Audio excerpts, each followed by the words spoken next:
Hey, IDS 302. Welcome to Module 5, Video 1. It is Sunday, February 7th at about 1:55. Where is this day going? Um, I thought my 301 video was going to be the easy one, so I did it first, and it turned out to be, I think it still was the easy one, which means this one's really going to be something else. So let's dig in, huh? Module 5, welcome. Here we go already. Let's take a quick look first at my list to make sure I get everything done.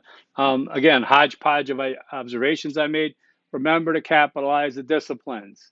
Okay, this was an important factor we got into in Module 1. I want that to stick with you in this course as much as, or just a little underneath IDS equals integration. IDS equals integration, I want you to take with you, take it out, spread the word. Okay, but capitalizing disciplines, that's in my house. You come into that door, you take your shoes off, and you capitalize disciplines. Okay. Um, like I said, I want to know that you know that it is the proper noun of the discipline you're talking about. And you're not talking about music on the radio. You're talking about music at the university. Okay. You're not talking about engineering like my dad used to do on the railroad and he drove an engineer. You're talking about the academic side of engineering. All right. So capitalize disciplines, especially in a discussion board that was called identifying disciplines. Now, the thing about that one, obviously, it was a great ego stroke for me because that's the video I did. I made. I'm just so proud of that. So proud of Hal. I think we really got a snippet of time there, and I think what it does, in my opinion, in terms of helping us in this field here in this class, is not to just see the world all the time in disciplines. Oh, there goes the traffic. Urban planning.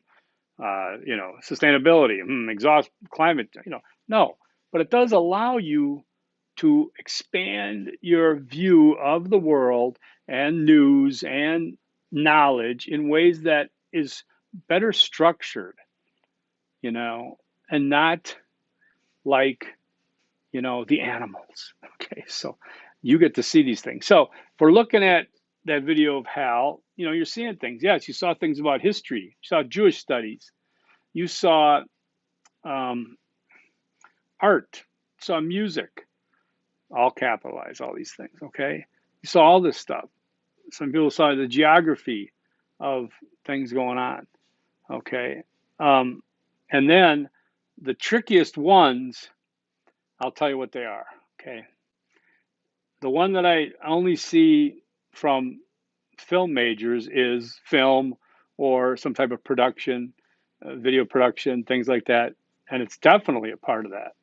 Like I said, I had to bust my butt to get this thing done. But you know what else it is? And this is when it slips by, and I expect it to, but because people don't know it's a discipline, but oral history. Oral history is an important aspect of academia and society. Okay? Oral history is just what it is. It's people telling their stories. All right? And it's important because what it does is it takes that empowerment of telling your story and gives it to you, gives it to the person that can tell their story. Because you know how they say history is written by the victors, right? Whoever wins the wars, whoever wins the battles, they're the ones that are going to write the history. They're going to make themselves look good. And we have examples of that throughout all of history, okay? I don't have to get into any of them. But when you give that empowerment of the victors to anyone, they have the opportunity now to give an oral history. It's not necessary usually to fact check it. You might compare and contrast. That's part of the analysis that needs to be done. But like myself with my four closest friends who I've known between 45 and 57 years, we went through a lot together.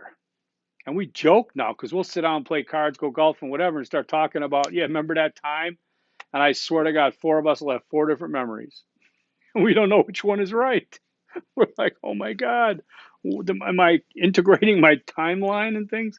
That's what happens when you get older and you have people that share that same memory in certain ways. So, but it's important in oral history because it allows us to see what people are thinking about. What were they thinking about back then?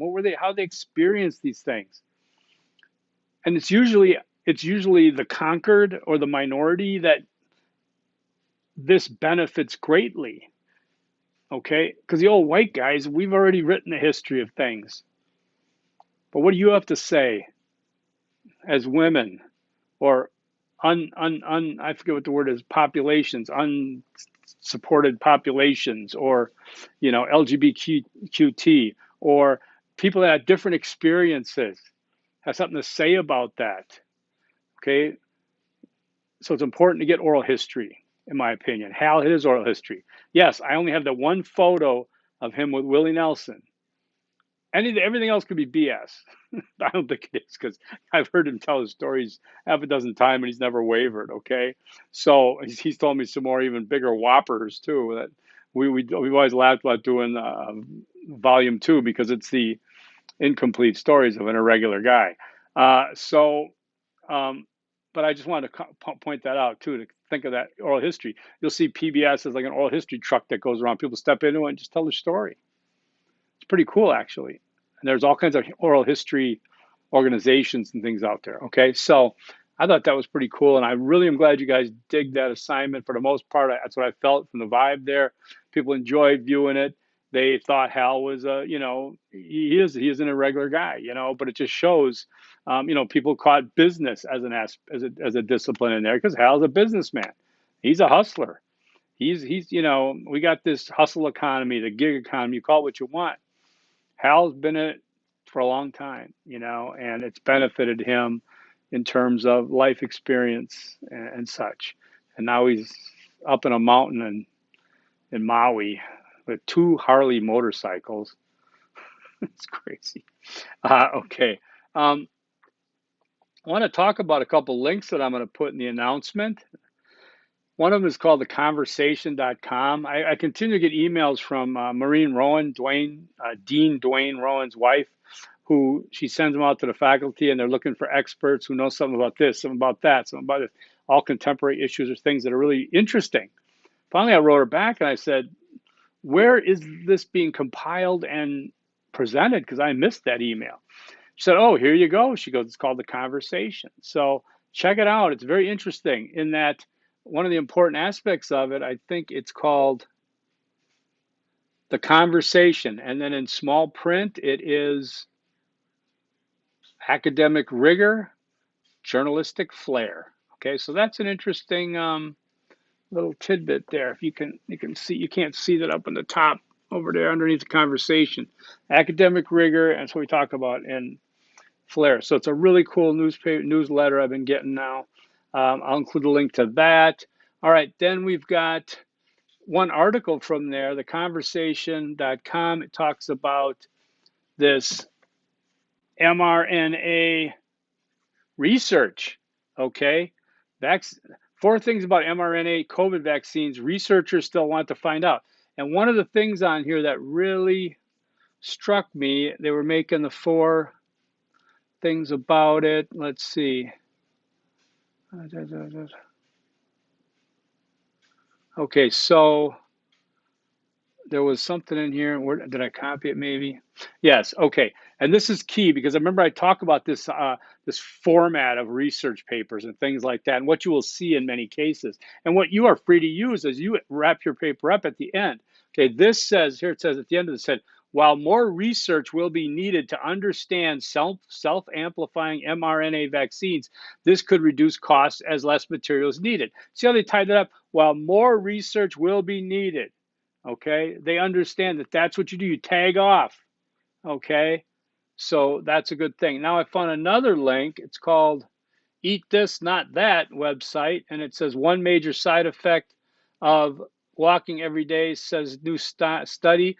And there is a little thing here that is this little bubble right here, and that says evidence-based. Evidence-based, wow. And that one,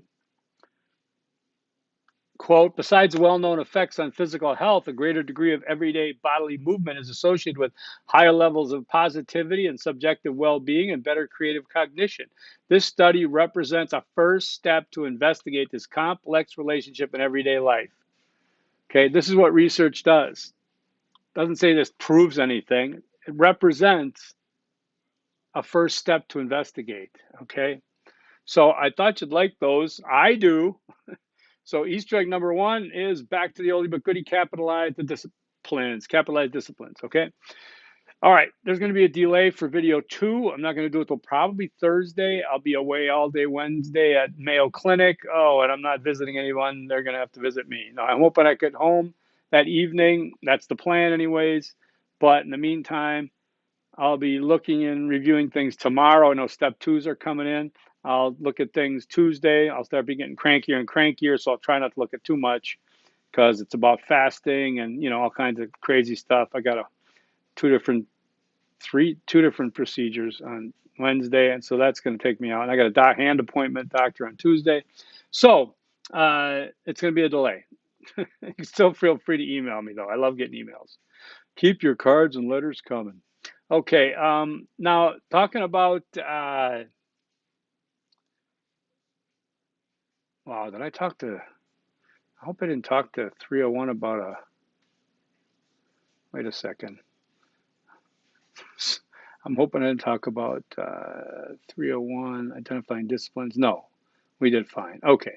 So in this one now, we have learning materials that include chapter 9, 10, 11, Benson's 5 arguments, Newell's response to Benson, how to write an annotated bibliography, video, and sample step 3. Okay. So you've got Tanner, chapter 9, describing interdisciplinary integrative learners. It's 10 pages. Tanner 10 is issues on global perspectives and team leadership, 6 pages. Tanner, chapter 11, oh, it sounds like bankruptcy.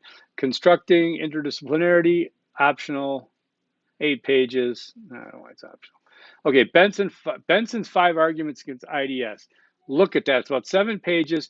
It's very interesting because Thomas Benson takes devil's advocate position on IDS and gives us 5 arguments against IDS. And you're going to look at that and say, why the heck did I take this field?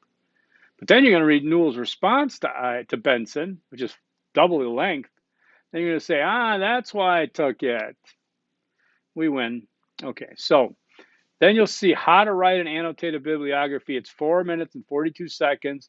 It's put out by a different university, but it's so perfect. Chef's kiss, how to write annotated bibliography, because that's what you're going to do for Tanner step 3. Now, you are going to, let's go to the next page so I can do this sequentially.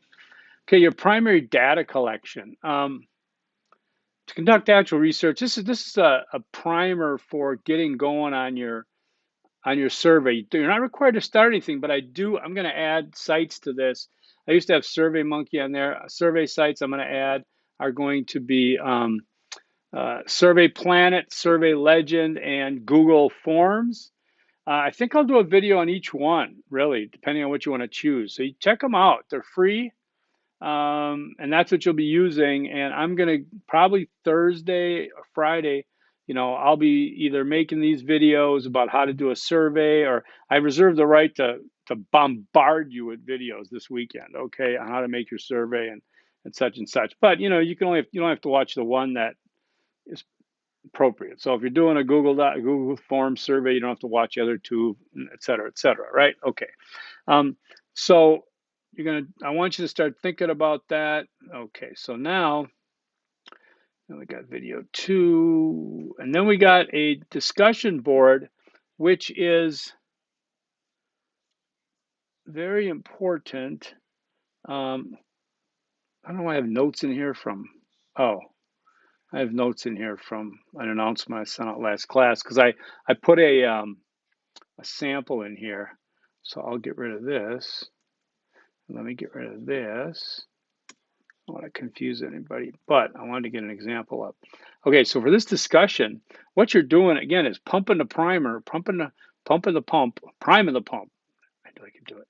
On finding your sources for your annotated bibliography. So whatever you use here, you can use for your annotated bibliography step 3. Okay, this is a little more informal, gets you going on it. I'm not going to be as particular about formatting. Remember, instead of indents, it's okay to leave a line gap. That's the key, line gap. If you get it all in one, ooh, it just irritates me, as some of you know. I've literally written pet peeve. Um, okay, so you'll see the scoring rubric there. 2 journals for 2 disciplines, 15 points. 3 journals for 2 disciplines, 20 points. Ideally, you want to hit 4 journals for 3 disciplines, 35 points. Wow, I'm giving 5 points extra credit. Am I? Let's see, how much is this worth? Oh, 30 points possible? Is that what it is? Let me just check. Yeah, 30 points. Um, but I am giving 35 if you do 4 journals each for 3 disciplines. Okay, so take a look at that. Ideally, like I said, I want you to do 3 disciplines for this research, anyways. Okay, so take a look at the sample here. Look at the bottom of this page because this is what someone posted. You can see what a good job they did on this. You don't have to follow it font by font in terms of they've got a lot of this in italics. Not a fan, might change that. Um, know that for the annotated, you're going to have to do a little more in terms of formatting and analysis. But this is how you can start this. And then you can move it into step 3. See how I did that? I'm helping you. You're going to get this done, then you're going to move into step 3, which is this, like what this is like is wedding rehearsal, and then that's the wedding. Okay, so I don't know where that I don't know what that metaphor came from. Okay, so but that's a good one. Peer-reviewed sources due February 12th. All right. Then we have, and you make sure on your sources, again, I don't want USA Today. I don't want blogs. I don't want Wikipedia, Investopedia, Dictionarypedia. I don't want any pedias. I don't want any dictionaries. I don't want any newspapers. I don't want any .coms at all. I don't want any blogs. Anywhere in that link is word blog in. I don't want it. You don't want it either. You want peer-reviewed sources. That's why I'm actually telling you what to look for. Academic journals. Go to ASU Library, type in the type bar what you want, go to the filter for full text online, filter for peer reviewed, and you should have a plethora of choices. Yes, you could go to you could, if you wanted to, again, this is dangerous, I'm telling you, you can go to just Google academic journals, and you'll come up with journals in science. Academicjournals.org, JSTOR.org. Don't go to Wikipedia. And then there's all these different places. So we can also do academic journals publishers, and you'll find a lot of publishers, a list of publishers. Okay. Yes, if you want to look at publishers, be forewarned. Many of those you can't see them because they're paywalls. This is what benefits you. So if you want to look for a journal and move on to the ASU filtered library, go ahead. ASU you don't have to run into these paywalls. So I'm just telling you that that's sometimes a waste of time for you to do. Okay, ASU library is the way to go. Now, let's see where I am here. Okay, yeah, I talked about the survey sites. I looked at all 3 of them this morning. I'm going to look at them further, but I know Google Forms, we've done that before. Suns beat Celtics. Suns win. Suns win. Okay, it's for my son. Okay, Survey Planet, I've used. Survey Legend is a good one too. In fact, it might be the best 3. I don't know. I'm gonna let you explore all 3. You should explore all 3 and see what you like. Okay, we're gonna be doing free, all free, free, free, free, free. Do not pay. Okay, you're going to need questions like Likert scale. You're going to need only one fill in the box. That's for age. You're going to need multiple choice. All 3 of these have what you need. Trust me. Okay, so it's just a matter of picking one. I don't know if you're already in one. Whatever. All right. Easter egg number 2. I did not write it down. It is Easter egg number 2 is sign up for a survey site. There we go. All right. The annotated bibliography, you notice the points are going up. Now that's worth 90 points and it's due February 14th. I want you to make sure you follow the sample that I posted and the video closely.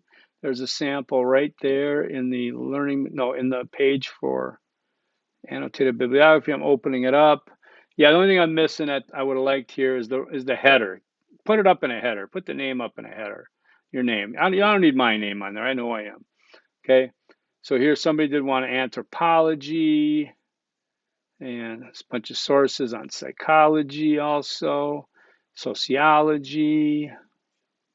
So there's three disciplines with looks like four sources each. Only a couple of spelling errors I'm seeing. Again, these aren't perfect, but this is kind of what I'm looking for here. And you'll notice the double indenting that's done on these. Tricky, but I'd like to see if you can do it. Okay. Um, and that's all you have to concentrate on for this week. That's due February 14th. Oh, Valentine's Day, Sunday. Last year was a Friday, and I was freaking looking at the seal colony at San Simeon. Oh, I miss it. Okay, so everybody have a good week. Hopefully, mine is good as well. And this will not be the last time you're hearing from me. We did lose, did I say that in this course? In the last one, we lost a valuable colleague. Some of you might know him, Dr. Michael Rubinoff. He died suddenly on Tuesday from our faculty. What a great guy. What a big loss. We're just stunned. Our department is. And, our condolences. He'll be sorely missed. Okay. Easter egg number 3, follow the AB sample and video. AB is annotated bibliography. Follow the AB sample and video. Forks up. Peace. See ya.